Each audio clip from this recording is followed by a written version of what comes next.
Holy shit. Okay, I think 2025 might be the year of Overwatch. We have rank reset. We have new galactic weapons that look really cool. But really, I'm a gameplay person, and they've really spoken to me. I have already made a video about it, but I love Junkenstein's lab. So the fact that they're adding perks into the game based on their Junkenstein's lab test, I'm so excited. I mean, it's actually going to change how you play each game of Overwatch, which is awesome. The fact that it's coming to every character, awesome. So that whole feature, I'm super excited about. I am so excited about all the little changes. The fact that they have the rank in the bottom left and the character portraits, it's so cool. I miss that so much from Overwatch 1. I barely played Overwatch 1, but that was one thing that I really remembered is you would join a lobby and you would see somebody with a crazy character portrait.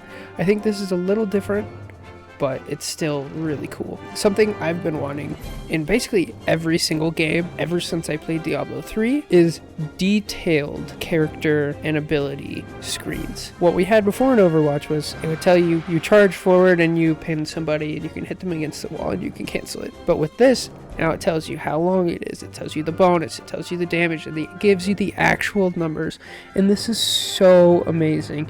Before, you used to have to look this up all the time, and it was so annoying, and it made things so much harder to tell what was going on. So when they buffed a character and they said oh, Tracer's weapons went from these arbitrary numbers, but 5.5 to 6.0 damage per pellet. That sounds great and all, but since we didn't have a base reflection and always seeing that number, it's so much harder to tell the changes as they come. So now if you just press F1, you can see, oh my gosh, charge does 300 damage if you pin and 50 on collision. That means, oh hey look, I can actually kill Reaper because it does 300 damage. And then if you're getting killed by pin, you can be like, oh, what can I do to stop this? Oh, if I get a little bit of overhealth as Doomfist or whatever, then maybe I can survive a pin. And you can actually plan specifically, and there's so much you can do with this that before it was just unavailable unless you went and looked it up. I hope that they provide just as much information as possible. And if it's overwhelming to some people, then please give us a option in the menus to change what level of information that you want to receive. And maybe by default, just put it somewhere in the middle. Have a low system of information, which is what it already is right now. Have a medium where it shows some things, but not all. And then have a really advanced where it just shows every single stat. So if we take Cassidy, for example, the low information one would just be his left click shoots his gun. The medium would be his left click shoots his gun and does X amount of damage.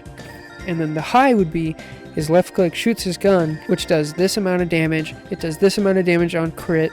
It has this much fall off. At this distance, it does this much damage. And here's the reload time. It just has all the specifics. And having that as a toggleable option in the menu would be amazing. So I hope they give us all of the stats instantly, or it's some option toggleable. Because I understand they don't want to overwhelm new players by, what does this character do? Let me press F1. Oh, there's a bunch of numbers. I understand you don't want to be overcomplicating things, but I think undercomplicating things can also be bad. So I hope that they add that along with the system. They're also introducing hero bans, finally. I came from Siege, and in Siege, each team bans 2 characters at the beginning of the game, which I think would be great for Overwatch. I really hope that when they implement the hero bans, you can't see the names or the profiles of the enemy team before you ban, because I really don't like the idea of targeted bans for one-trick players. I think there's a lot of one-trick players, and I think that's fine. I think one-trick players also enjoy other characters, and if their character happens to get banned, maybe they can learn more. I mean, I'm talking for me specifically. I'm mostly a Doomfist one-trick, so I will be forced to go out and learn another character as well, which is fine as long as I still get to play my main. If you can look at people's profiles or even see somebody's name before you ban or during the ban, I think one-tricking will be completely dead. Because somebody like Zebra, who everybody knows is only a Doomfist player. That person will never be able to play Doomfist ever again. Because if you're in competitive, you just want to win, you don't care about the other team. So I think they need to be careful with that. It should be fine, but please just don't show people's profiles before the ban phase or during the ban phase. They're also bringing map votes, which is, it's weird to think about because we had map votes for games back in like 2003 and 2006. I mean, I remember them in Halo 3 even, where people could vote on a map and veto which map, and the fact that it just kind of disappeared from gaming is kind of shocking to me. So I'm really glad to see it come back. I'm always more in favor of giving players more choices, more abilities, more options. The more choices, the better. Even if it's a complex system, as long as the system works and there's more player agency, that's better in my opinion. So I love seeing that. I think this instant replay thing, is this a new version of play of the game? Is that what this is? They didn't say it directly, but they showed it several times. I think that's what this is. I think we're going to get play of the game in different perspectives now. If I had to guess, you'll see it from the regular perspective first and then a side perspective that it auto-generates. That'll be really interesting and cool. Maybe I'm wrong about that, but that's what it looks like to me. Something else super awesome is they're bringing back loot boxes. I know they were controversial at first, but I think as people were playing, I know that was something that I used to do with my friends, is we would get on and we would do the events and get the daily loot boxes. Open them up, and then that was just like a common thing. Even if we were in the middle of playing another game, it was like, okay, let's get on Overwatch, get the loot boxes, and then we can go play something else. And it was just always something we could keep going. And I remember I still have so many new skins and different unlockables from the loot box days, and like since those are gone, I basically just hoard my points and only buy things that like I'm sure I really want. So I'm hoping they keep both. It looks like they're going to be keeping both, so you can still buy things that you really want with the regular credits that you get. You can still buy things with regular money, and you can still get things from loot boxes. I also really like how they mentioned in the loot boxes they will show you which skins you could get for that loot box and the percentage chance and everything like that. Again, more information, more transparency, always a good thing. I'm super excited about that. I really like the custom ranked charms for weapons. I think that's really cool. I hope that they do it per season. So if you make plat season 14, then you get season 14, it says that on there. But it looks like it's just going to be for last season. So whatever you got last season is whatever charm that you'll be able to wear for this season. If I had to guess, that's how they're going to implement it. I wish it was per season exclusive. So it's like, it has the number on there. That would be really cool for me, because then you can actually display each season what rank that you got. I think that'd be really cool. But even without that, I think it's still pretty nice, pretty neat, better than the previous one that they had, which was just a tag. I'm super pumped that they're bringing back 6v6, especially in the competitive format. I know a lot of people were pretty bummed when it was just quick play. I'm glad that they listened again to the feedback, and they are trying really hard to be open and transparent. And I think this will be the actual test of competitive 6v6 to see how many people play this competitive 6v6 versus the 5v5 competitive. That's like the real test, because most of the people who really pushed for 6v6 were competitive players. They think competitive players are more prone to the 6v6. So bringing it back as a quick play event, I know there was like some asterisks and people were like, oh, that's great, but I want to rank up. So that's really great. This will be really interesting. They didn't mention it in the video, but I'm hoping they bring some balance changes to the 6v6 and it's not just the opening queue and exactly what we got before. I'm sure they will, but even if they don't, just having it in competitive for this season is going to be so fantastic for the game. Goats. I never got to experience goats. I never really got to experience moth meta, so I'm excited for that. I'm super enjoying moth meta right now with DPS Doomfist and stuff, and I think the classic events are just so good. They encapsulate so much, and I wonder if they're now discovering how much people like each meta based on how many people are playing the classic events for how long. So I'm sure they have the data behind that of like, oh, the first week of the first classic, it was really, really popular, but then after the second and third weeks, it went down a lot.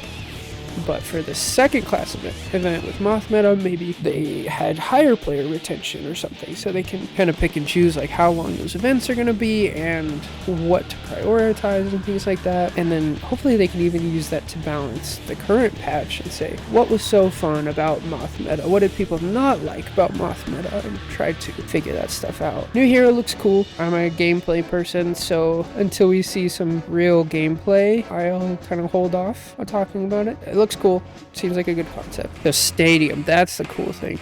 It sounds like it's going to be a new game mode. I'm assuming it's probably going to be quick play or arcade to start with. It sounds so cool that it looks like Junkenstein's lab cranked up to 10. The screens that they showed where you can see all of the buffs on the left side, you can see your currency, you can buy different abilities. It looks so amazing. I feel like it's going to be really overwhelming at first, which I don't mind. The more you play it, the less overwhelming it will be. I hope that doesn't turn the quick play warriors off of it quickly, because I think this could be really fun. And just seeing all of the different abilities that you can do with different characters. They're only starting off with 14 characters, which is a lot more than we got for Junkenstein's lab, so that's pretty cool. And I'm excited for them to add new characters and new maps to that, as they said, because that might be the next big thing, honestly. It looks like that's, if I had to guess, I would say the perks that they talked about at the very beginning is another test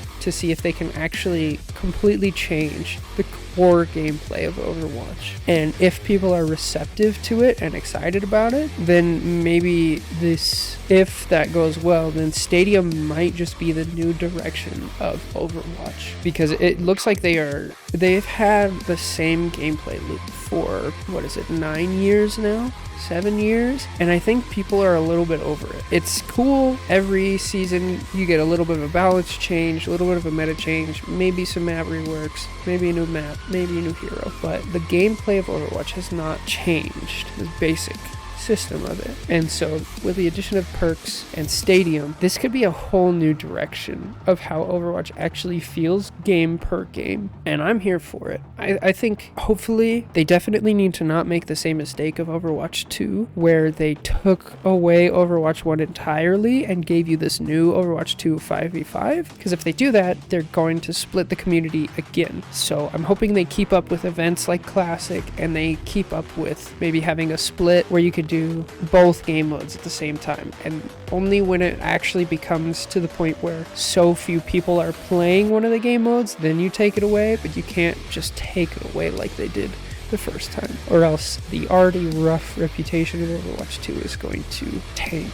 even further. So hopefully they keep that in mind, keep both of them playable for as long as possible until the players decide and the market decides which game deserves to go on. And hopefully they can both go on and become separate things, and then more people will be playing, and then people can switch back and forth. And I think that's awesome for the game and for the community. I just want to talk about that Anna clip, because that is crazy. It looks like she nanoed her entire team at the same time, and then her anti-nade was massive and anti'd their entire team at the same time. So I hope that they're using Stadium as a way to kind of take the Marvel route of having each character be just kind of super broken in their own way, but they're doing it in a way that doesn't remove from the current Overwatch. So if those are split, I think that should be fine. I think there was a lot of worry of adding new abilities or buffing people in the previous one because they didn't want to overdo the fine-tuned balance that they had for Overwatch for the basic gameplay. But splitting those up, I think, is just a fantastic way of experimenting. And so having Stadium where each character can just be super broken, I think is going to be so fun. I'm so excited for Stadium. For the first person and third person thing, I'm glad that he said you can choose, because again, I'm all about player choice, player option. So hopefully you can do it as a toggle in game. You don't have to go into a menu, because then you can, aim in first person and then, peek around a corner in third person. And it's another way of showing skill and giving players another level of agency in their gameplay. So that's going to be super cool. And then they showed a bunch of new cosmetics and cool things, new skins upcoming, new mythics, Zenyatta mythic, Widow mythic weapon, They all look really cool. I'm more of a gameplay guy, so cosmetics don't really do it that much for me unless it's a very specific one. But I'm here for it. It looks cool. And then they talked a little bit about esports. I'd like to learn more about esports. I don't know too much about the Overwatch esports scene, so that's at least interesting. But I think 2025 is going to be a major turning point for Overwatch. I think they hit rock bottom and now they're definitely on their way up. And I also just want to take a second to say I love competition. I think competition in games is great. I think competition in the marketplace is great. And I'm going to say because of Marvel Rivals, now there is a direct competitor to Overwatch, which means not only do they have more pressure now, but also they're incentivized to try and push out new things and continuously interact with the community and keep pushing things out, because if they don't, they will be overrun by rivals. And I'm sure there's going to be more games out there that can actually compete, but even just having the two is amazing. And I also want to say, like, is this made possible because Microsoft purchased Blizzard? Because having that huge overhead company and all the resources that comes with it, does that mean they're able to take more chances and maybe lose money in the short term, but because they're taking more chances, make a better game overall? I really hope that's the case. And then secretly, I hope that that's also the case for the other companies that Microsoft bought, like Bethesda. Now there's really competition in the open world RPG format in the form of Elden Ring and Dark Souls series. And so I hope that the Elder Scrolls series really reinvents itself under Microsoft for Elder Scrolls 6. So I'm really looking forward to that. And thank the Lord for good competition and competition in games. And hopefully this is the year that Overwatch 2 comes back and actually listens to people and continues putting out amazing content, because this looks awesome. Also, quick shout out to Yeetle. His video nailed it. He called out a lot of things that actually they just announced before it happens. So I encourage everybody to watch Yeetle's video, link in the description. So I'm greatly looking forward to that, and I will see you guys next time. Thank you so much. God bless. Bye.